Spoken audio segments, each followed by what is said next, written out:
ஏன்னா 21 வருஷம் ஆயிடுச்சுன்னா டிஸ்கை மாற்றிடுவாங்க, ஹார்ட் டிஸ்கை மாற்றி அப்லிஃப்ட் பண்ணிடுவாங்க 42வது வயசு வரைக்கும்.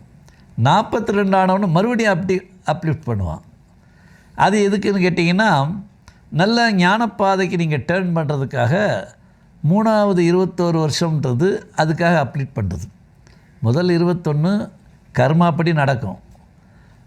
2வது 21 42 வயசு வரைக்கும் டிஸ்கை மாற்றி இந்த கர்மாவை அனுபவித்து முடிச்சிட்டதுனால அடுத்த முன்னேற்றத்துக்குரிய வேலைகள்லாம் பொருளாதார முன்னேற்றம், அறிவில் முன்னேற்றம், குடும்ப கௌரவத்தில் முன்னேற்றம், புகழில் முன்னேற்றம், எல்லா முன்னேற்றமாக கொண்டு வர மாதிரி 42 வயசு வரைக்கும் உங்களை அப்லிஃப்ட் பண்ணுவாங்க.